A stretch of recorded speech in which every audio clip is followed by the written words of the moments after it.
Hey guys, welcome back to the channel. Before we jump into today's topic, don't forget to hit that like button, drop a comment, and subscribe if you haven't already. And of course, turn on those post notifications so you don't miss anything. Now, here's what's being talked about right now. Apparently, YoungMoney is gearing up for a comeback. Word is, Champagne Thickhams is looking to put together a tour across the United States. But here's the twist. He doesn't want to go out there solo. He's aiming for something bigger, especially after Kung Fu Kenny pulled off a massive stadium tour. So now Champagne Thickhams wants to share the stage with none other than Nicki Minaj and Lil Wayne. The funny thing is, this idea isn't exactly new. Wayne had been ready to make a YoungMoney tour happen years ago. Back then, though, Champagne Thickhams wasn't interested. Why? Because at that time, he was untouchable. Every song he dropped went straight to #1. His image was spotless, and he didn't really feel like he needed anybody else. Fast forward to now, things look very different. With lawsuits hanging over him and his recent tracks struggling to stay in the top 10, he isn't pulling those automatic hits like before. The momentum isn't the same, and after the beef, his reputation definitely took a hit. That's why he's circling back, reaching for Nicki and Wayne to stand beside him. He's hoping to pull off a stadium tour with both the Queen and the King to remind everyone what YoungMoney was all about. What do y'all think about this? Would you grab tickets if this tour really happens? Honestly, I would. No shade. But people have been dragging Wayne's solo tour, saying it didn't live up to the hype. But with Nicki and Champagne Thickhams in the mix, the energy could be totally different. They both know how to perform and could easily carry the whole vibe, maybe even save the entire show. Still, I can't ignore one thing. This move makes it seem like Champagne Thickhams is using Nicki and Wayne now that he needs them, even though he turned Wayne down back in 2021 when the idea first came up.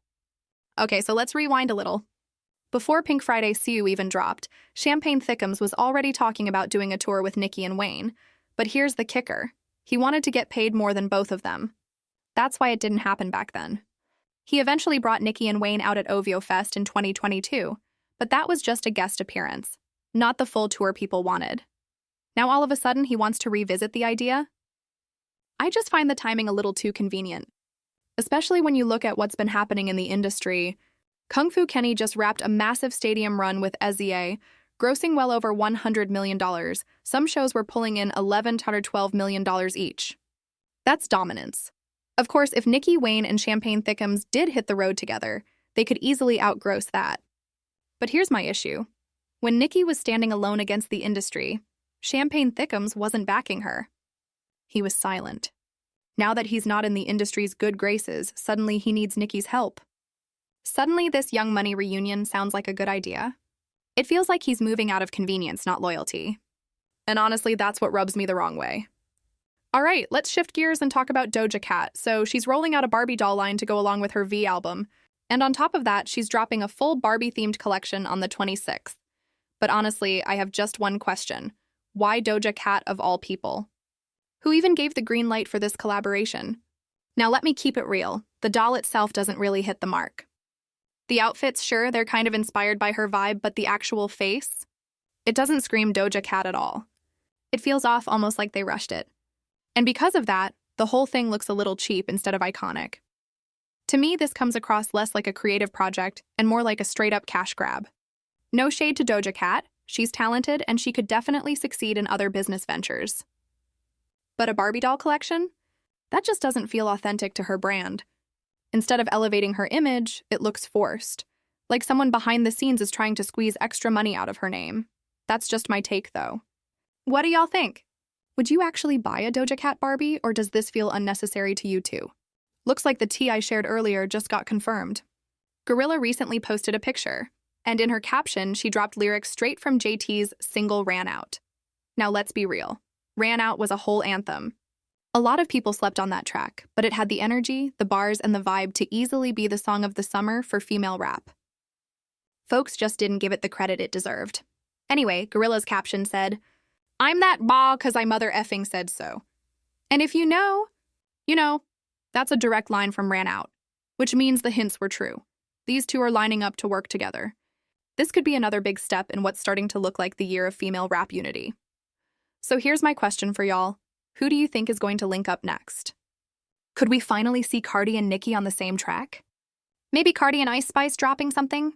Or JT and Cardi putting differences aside to collab. We've already seen Ice Spice and Scratch Off squash their beef, so anything feels possible right now. Now, I'll be honest with you, I don't usually get too excited about every single female rap collab. That's just me personally. But Gorilla and JT, that's a different story. That pairing has real potential. Both of them bring raw energy, and together they could easily deliver a record that takes over the charts. If this collab drops, best believe it's going to be a hit. All right, let's switch it up and talk about Megan Thee Stallion. She recently let fans know that she's back in the studio, and word on the street is she's cooking up a track that's going to take some direct shots. The names floating around? Gorilla, Scratch Off, and even Cardi B. Now, you might be wondering, why would Megan go after Scratch Off? Well, the rumor is Megan isn't too happy with how close Scratch Off has gotten to Champagne Thickhams. And remember, there's already history there. People claim Champagne Thickhams was messing around with Scratch Off's sister Brooklyn, which added fuel to the fire. From Megan's perspective, she's been supportive of Scratch Off for a while. She's given her multiple features, shown love publicly, and tried to build that friendship. So, for Scratch Off to be seen hanging around someone Megan considers an enemy, it feels like betrayal. Especially since Champagne Thickhams keeps pushing the free Tory narrative, which is obviously something Megan can't stand after everything that went down. And that's not the only tension.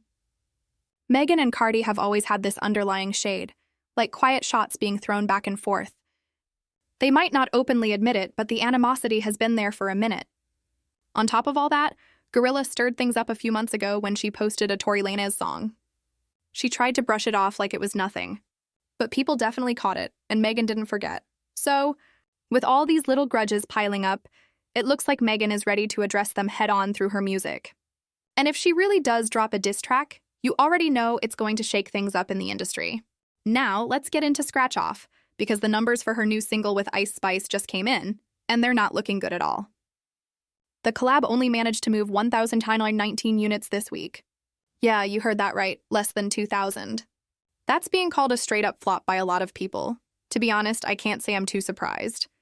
The track already underperformed in the UK, and now, word on the street is that it won't even make it onto the Billboard Hot 100. Think about that. Two big names teaming up. And the song still couldn't crack the chart. That's rough. But the part that really stands out is just how low that number is. I mean, 1,919 sales for two artists with that level of hype? That's shocking. Fans are already clowning the release, calling it one of the biggest misfires of the year. And people are even saying, how do these labels keep giving out deals when the music isn't moving? To put it in perspective, critics are dragging the stats by comparing them to old Lil Kim numbers, saying Scratch Off and Ice Spice actually did worse. And honestly, that's wild. If this is supposed to be a big single, then it definitely fell flat. Now let's talk about Queen Bee, because she completely stole the spotlight at the Reform Alliance Gala. The way she showed up had everyone talking. She's been trending nonstop for almost 2 days straight. And honestly, it's no surprise because at 44 years old, she looks absolutely phenomenal. There's really nobody who can touch her in their 40s except maybe Nicki. That's it. Nobody else even comes close. And let's be real for a second. Don't even bring up Kelly Rowland in this conversation. Kelly looks good, yes, but she's not Queen Bee. When Bee drops a single picture, the internet literally breaks. Just attending a gala had her name trending all day and night. Meanwhile, Kelly only trends when she's mentioned alongside Beyoncé, and that's just facts. No shade, but the truth is the truth. Queen Bee is still the baddest in the game. People can say what they want. Surgery, magic, whatever. But the reality is, surgery doesn't guarantee beauty. Plenty of women in the industry got surgery and ended up looking botched. We've seen it, and some of them are even releasing albums right now while looking a complete mess. Bee, on the other hand, has that natural star power. Now here's the part that really annoyed fans. Beyoncé was once again snubbed. She lost to SNL for Best Variety Special. And yes, SNL seems to win that category year after year, but it still feels unfair. Many believe that's the reason Bee didn't even bother showing up. The Emmys tried to use, and you know what? This is exactly how award shows play the game. Producers tell artists ahead of time if they're going to win. That's why you always see those fake, shocked faces, like they didn't already have their speeches prepared. It's all scripted. And that's also why Beyoncé didn't bother showing up, because she already knew they weren't going to hand her that trophy. Yes, thankfully, she already has an Emmy under her belt. But here's what doesn't make sense. Why nominate her 5 different times if you had no intention of giving her the win? To me, it feels like the Emmys were baiting her, using her name for hype and views. They wanted people talking, "Oh, Beyoncé might show up," just to get attention for the show.